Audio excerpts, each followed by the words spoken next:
Figurinhas e figuraças, começando mais um vídeo para o nosso canal. E hoje vamos falar de obsessões minhas, né? Tenho várias obsessões pelo mesmo personagem, especialmente por duendes, gnomos e etc. Mas antes preciso mostrar pelo menos duas coisinhas que chegaram aqui para mim. Primeiro preciso agradecer ao Igor, que me mandou aqui uma pequena lembrança. Ele sabe que eu sou fã de Duende Verde, aliás, vamos falar bastante de Duende Verde hoje. Me mandou aqui um duendinho Lego, bem bacana, baseado aí no Duende Verde Power Rangers dos filmes, né?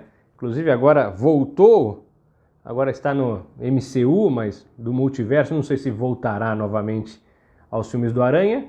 Mas o mais legal, além da bombinha e da roupa dele aqui, da armadura, ele tira, o capacete aqui dele sai e você pode deixar ele ou com os olhos amarelos, como no filme, ou quando ele levanta e você consegue ver o olho e a boca por baixo, você também consegue, virando a cabeça, deixar ele como quando ele está conversando com o Homem-Aranha, sem a proteção de olhos amarela. Então, bem legalzinho, assim, fodinha demais. Então, Igor, muitíssimo obrigado, adorei a lembrancinha, eu sei que ele estava de visita lá na Concept Store e fico muito contente não só pelo presente, mas pelo prestígio aqui com o nosso canal, nosso humilde canal. Iron Studios me mandou de presente um Superman Minico Snyder Cut.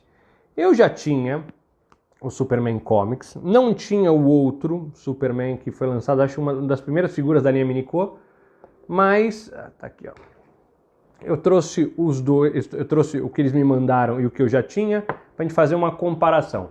Primeiro, em relação à caixa, a arte do Márcio 1, esse aqui é o Superman na roupa preta do Snyder Cut. Na lateral você consegue ver aqui não só o Superman, a figura, mas o Batman, que eu já mostrei aqui no canal. E depois não tem mais nada. Então, Minico, Snyder Cut, tá aqui. Quando a gente coloca um ao lado do outro, mas se percebe a enorme evolução da linha Minico ao longo dos anos. Porque esse Superman Comics já saiu há um tempinho. Então, primeiro falando aqui do que chegou. Pintura muito legal, tem sombreamento, tem brilho, tem efeitos no cabelo um pouco azulado, como é nos quadrinhos. Ele está aqui, embaixo tem as fitas de gravação do Snyder Cut. A roupa tem textura, tem as linhas aqui muito bonitinho, ele com as mãos abertas aqui, meio Jesus. Eu lembro quando anunciaram esse Superman, muita gente torceu o nariz, eu também falei, puxa, tá estranho, mas em mãos lindo. E quando a gente põe junto com o antigo panceta de cadela, cabeça de abóbora, não só a diferença no traço, não só na diferença das figuras e do corpo, mas uma grande evolução, especialmente na pintura. Então, a pintura desse Superman aqui do Snyder Cut é muito superior. Apesar do outro ser comics, mesmo assim se percebe uma grande evolução da Iron. Então, você que não tem o Superman Snyder Cut, pretinho aqui, eu acho que é uma boa versão. Acho que deveriam lançar também ele na versão regular, vamos falar assim, da Liga da Justiça anterior. Porque acho que vai ficar bonitinho. Mas legal pra caramba. Gostei muito. Coleção da Patroa de Minico. Iron, manda coisa pra mim, não pra coleção da Patroa, caramba. Mas legal demais. Muito obrigado pelo presente. Eu sei que é uma retribuição em função do que a gente fez recentemente, gravações, etc. Não contava e fiquei muito contente. Segundo, Homem-Fera. Vocês já devem ter visto review, foto, um montão de gente já postou isso aqui. Mas faço questão de trazer, porque eu enfim consegui nessa belíssima promoção da ReHap, acho que foi R$149 ou R$144, no site, tem várias figuras de Masters of the Universe em promoção, e eu peguei esse parrudão aqui. Eu vi em outros canais, vi gente comentando nos grupos, puxa vida, eu nunca vi o Homem-Fera nessa versão aqui. Já explico da onde saiu essa versão. Bom, primeiro, caixa Masters of the Universe New Eternia, é uma linha dentro dessa coleção Masterverse. Ao lado nós temos aqui a arte dele. No verso temos as figuras que estão sendo lançadas nessa wave.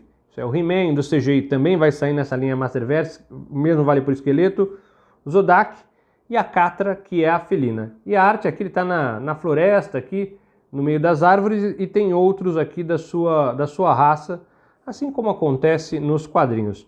Um baita adesivo de advertência em cima da arte, o cara que gosta da arte está ferrado. Tem uma versão feminina, não lembro nem nos quadrinhos de ter visto uma versão feminina do povo do Homem-Fera, e de resto nada mais, o fundo de pedra, então já sabemos, a caixa vai para o lixo.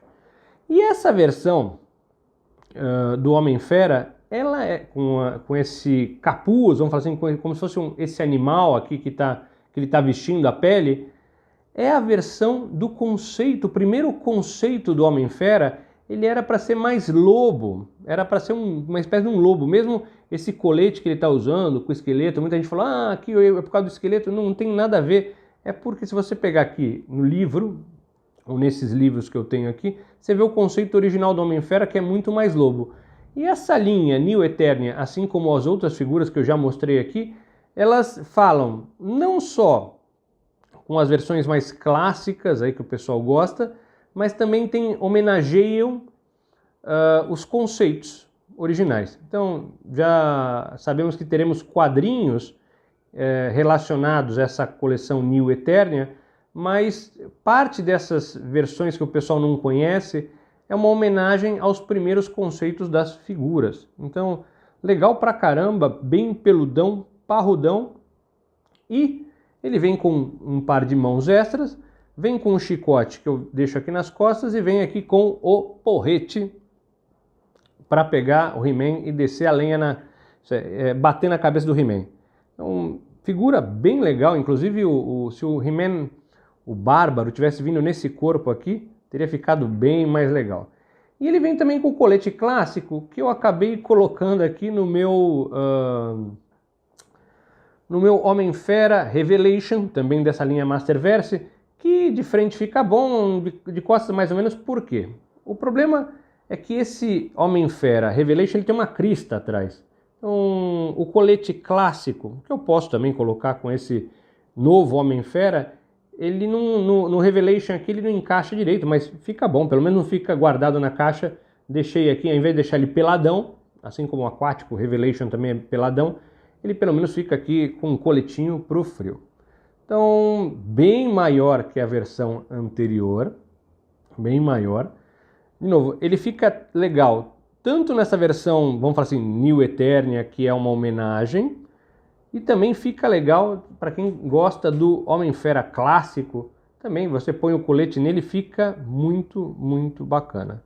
Então, enorme, bacanudo, tem essa história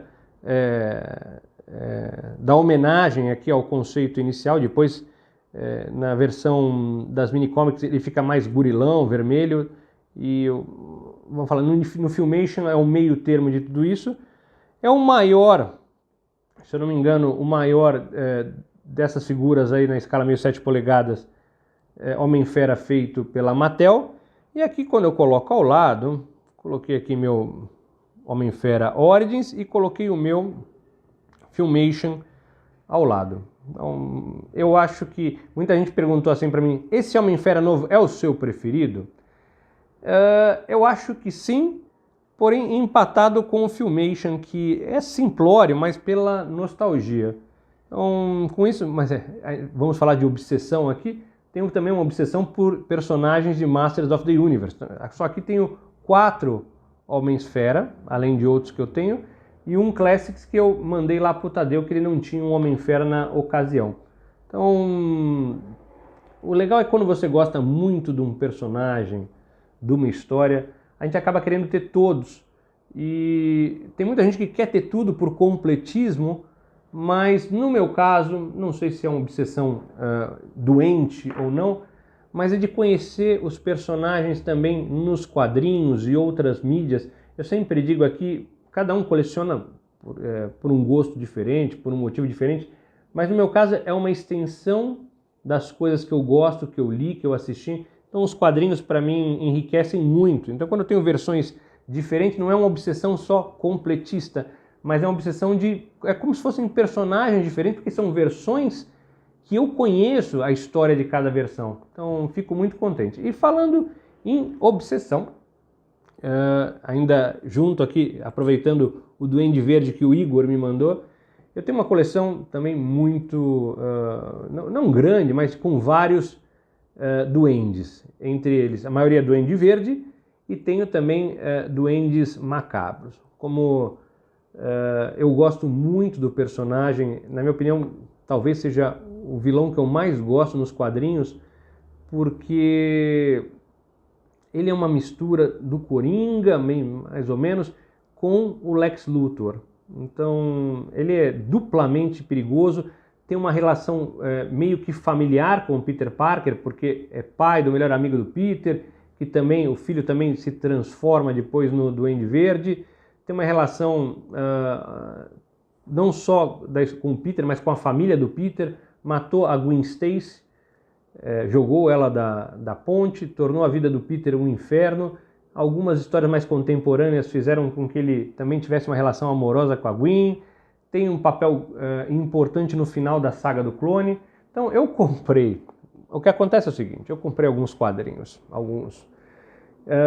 de Duende Verde e Duende Macabro. Eu já tinha muita coisa, mas o que ocorre é que os quadrinhos, as histórias mais contemporâneas, você não acha encadernados, não saíram no Brasil, mesmo lá fora são difíceis de encontrar. Então vou mostrar rapidamente aqui algumas coisas que chegaram do personagem, que talvez vocês não conheçam, ou talvez vocês lembrem e tragam algum tipo de sentimento positivo ou também negativo. Vamos dar uma olhadinha. É que não foram lançados encadernados, não que eu saiba aqui no Brasil, mesmo lá fora é difícil de achar, talvez tenham sido lançados, das histórias mais contemporâneas do Duende Verde. Então você até tem encadernados mais antigos das histórias do Duende Verde que contam até praticamente, está dobradinho aqui, que contam praticamente até a morte do Duende Verde. Então aqui, por exemplo, eu tenho aqui a Ameaça Duende, que conta as primeiras histórias do Duende até antes dele descobrir a identidade secreta do Homem-Aranha, depois ele acaba descobrindo. Então tem histórias legais aqui. Tá vendo? Aqui ele já descobriu. Inclusive um dos duendes que eu tenho aqui é dele carregando o Peter Parker sem a máscara. E depois tem histórias aí, praticamente você encontra encadernados até a morte do Duende Verde, logo depois quando ele mata a Gwen Stacy e acaba sendo empalado pelo jato dele. Então, eu tinha lido essas histórias que eu vou mostrar daqui a pouquinho, mas acabei vendendo os quadrinhos, me dando um fim para comprar as figuras no começo da coleção. Fiquei aguardando sair alguma coisa encadernada e não encontrei. Então, como eu disse, praticamente você não encontra. Lembrando que depois da morte do Duende Verde, ele, depois da saga do clone, ele acaba retornando. O Norman Osborn acaba retornando e acaba matando inclusive o Ben Reilly, que é o clone do Homem-Aranha. Então, como eu disse, eu gosto muito do personagem, especialmente pela relação praticamente familiar aí, né? Deles ambos conhecem a identidade um do outro, então tem uma questão meio também de admiração, além de ódio entre eles. Então, no final das contas, o que eu acabei recomprando aqui? Quando o Duende Verde volta dos mortos, Norman Osborn, ele acaba virando meio um Lex Luthor, né? Ele acaba não só é perigoso como o Duende Verde, mas como o Norman Osborn. Ele deixa de ser duas personalidades e passa a ser uma só. Então comprei aqui, ó, o retorno a revanche do Duende Verde.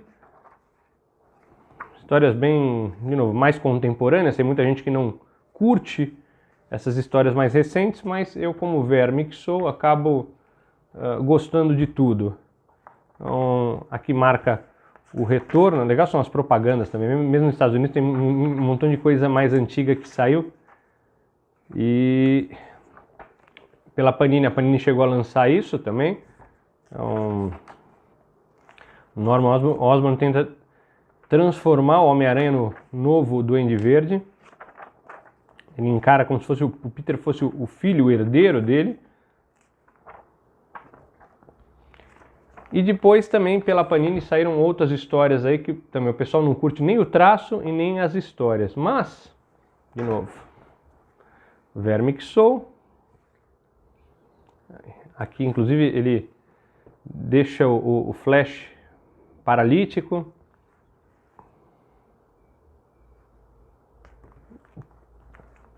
Depois tem uma segunda fase aqui também pela Panini, onde o Peter Parker ajuda ele a escapar da prisão. E daqui para frente a coisa desanda ainda mais, porque o Norman ganha ainda mais poder, ele lidera os Thunderbolts. Aqui tá até saiu um encadenado que eu comprei recentemente aqui, que ele lidera os Thunderbolts e depois um dia a mais ele vai atrás do Homem-Aranha em Nova York com os Thunderbolts. Tem até aqui a origem do Anti-Venom. Depois ele lidera o Martelo e acaba com aquela história, o Cerco. Também tem uma participação importante nas histórias do Homem-Aranha Superior, quando o Dr. Octopus acaba virando o Homem-Aranha. E aqui eu não tinha lido também essas histórias mais recentes, saiu esse encadenadinho que eu comprei. Enfim, ele está já sem os poderes, estão anulados, a super força dele está anulada e ele acaba se juntando com o Carnificina e vira o Duende Vermelho. Lembrando também que o Norman Osborn também tem umas histórias mais recentes que o pessoal não gosta, acho que é do Straczynski, alguma coisa assim, que ele se revela que ele deu um picote também na Gwen Stacy, teve 2 gêmeos que cresceram rápidos, o Duende Cinzento e tal.